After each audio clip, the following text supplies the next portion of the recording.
Hello, Polka Minders!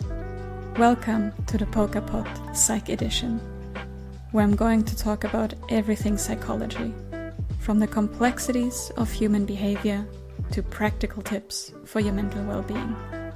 I'm your host Katja, a licensed clinical psychologist, and today I'm going to poke some minds.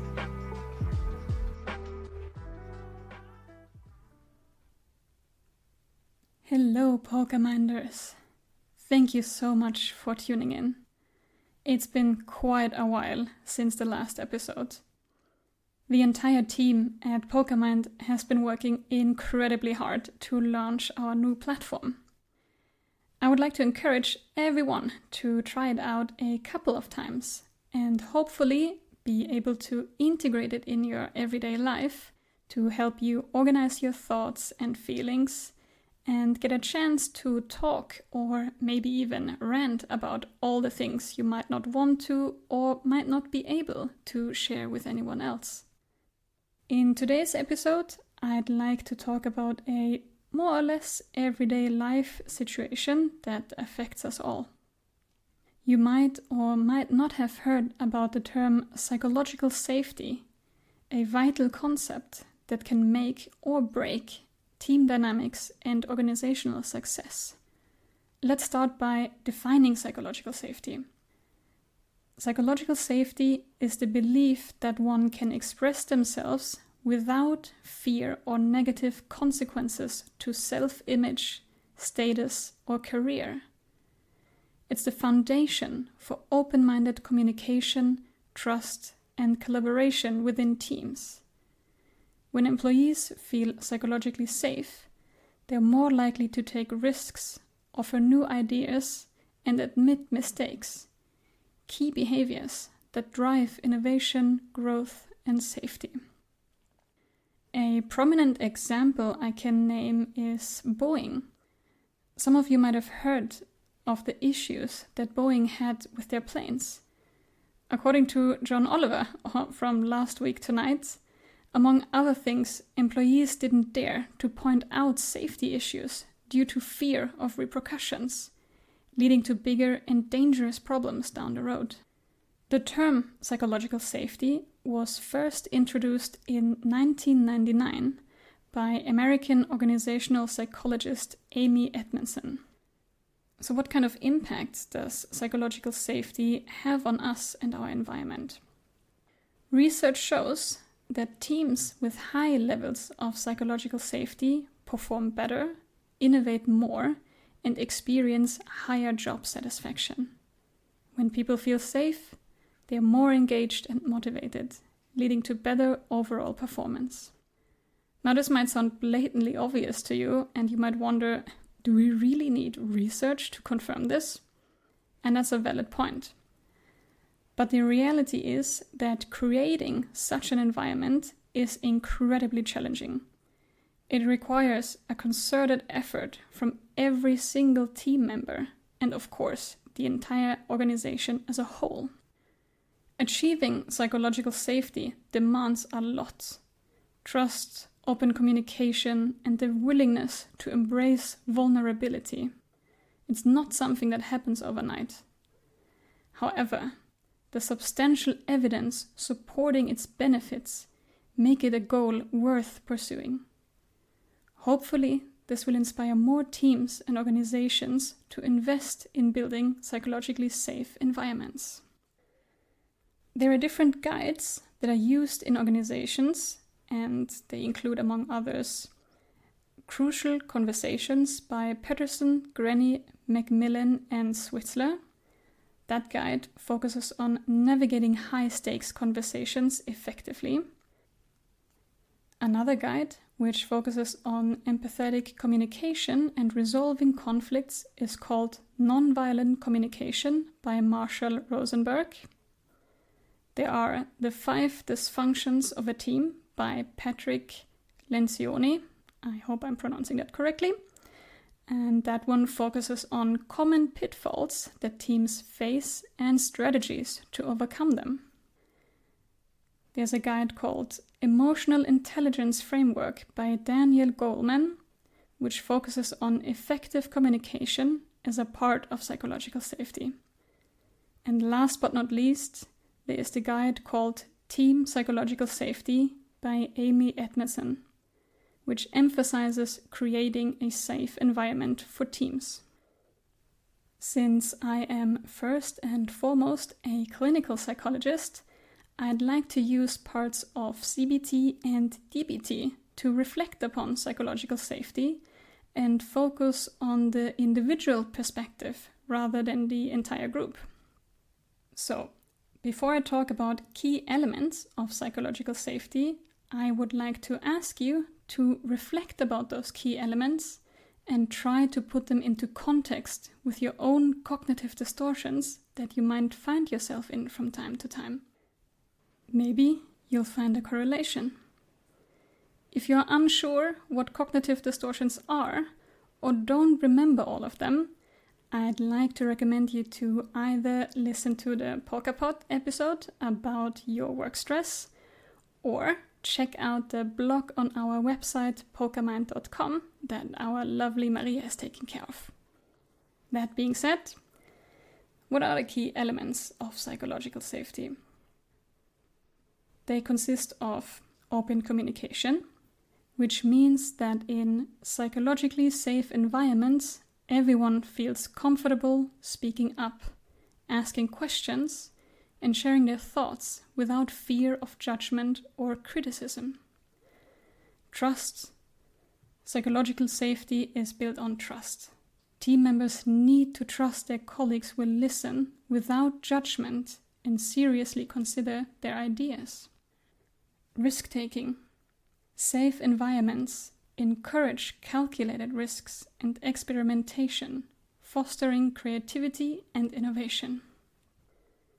Conflict resolution. Healthy conflict resolution is possible when team members engage in constructive debates without personal attacks. Learning and growth.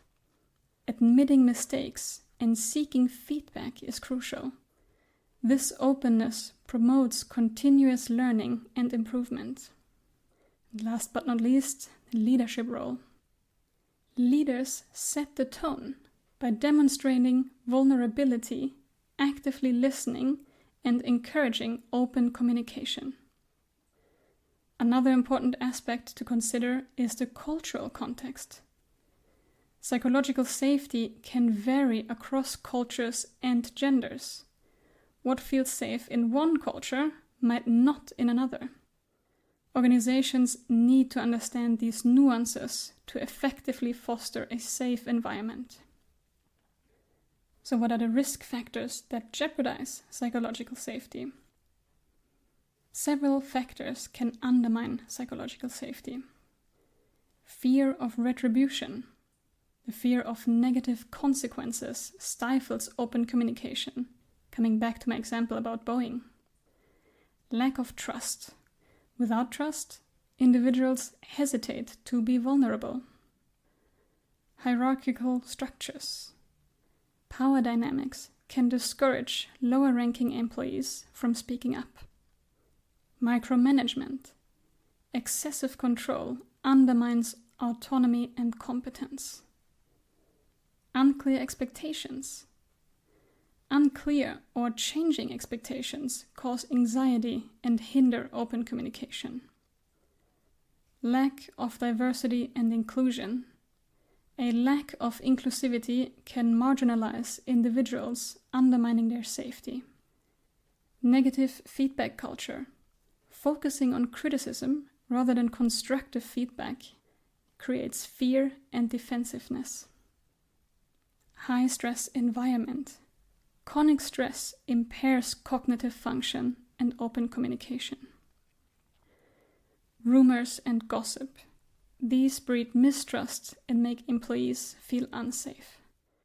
And the last risk factor is lack of accountability. Without accountability, trust erodes, decreasing psychological safety. So I'm coming back now to my question from before.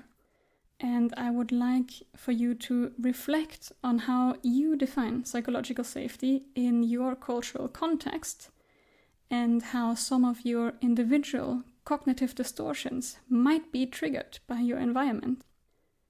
Especially if you're someone in a leading position, how might cognitive distortions increase risk factors such as micromanagement or fear of retribution? So how can one enhance psychological safety? Addressing these risk factors requires effort from both leadership and team members.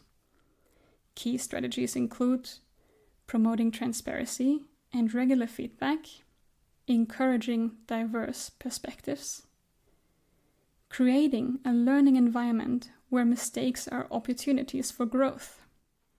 And it's important that leaders set the example by being vulnerable, listen actively, and foster an open communication culture.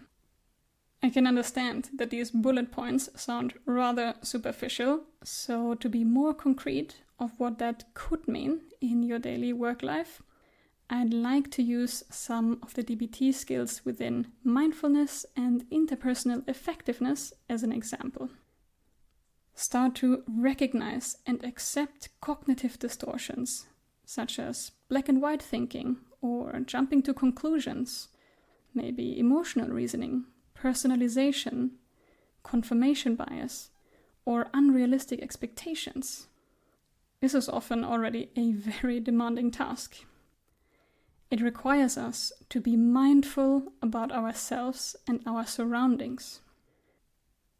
To apply mindfulness skills in an organizational context, not necessarily through meditation, but by describing reality as it is, describing our feelings, and being able to tap into our wise mind and act accordingly.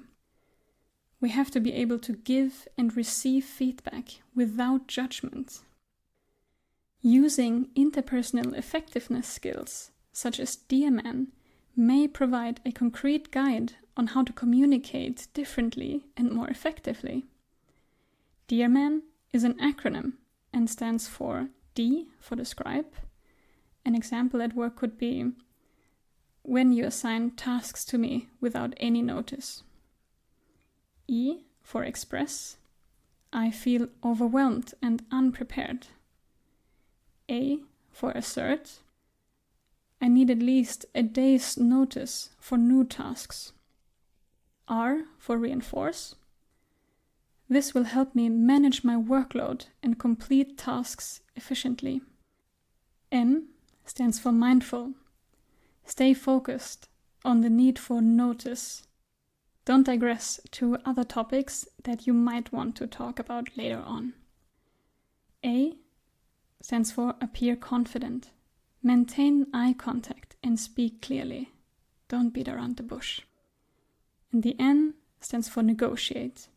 For example, if a day's notice is not possible, could you let me know at least a few hours in advance? Those are skills that take time to practice, and they will feel unusual and maybe also uncomfortable in the beginning. But in the long run, they will help you navigate your challenges at work and your life outside of work better, fostering your mental health. For today, I'd like to leave it at that. Remember, a safe work environment is not just a nice to have, but an important component of a successful, innovative, and healthy workplace. If you have questions or would like to suggest topics, you're always welcome to write to team@pokermind.com. Thank you so much for listening, and I hope I poked some minds today. See ya!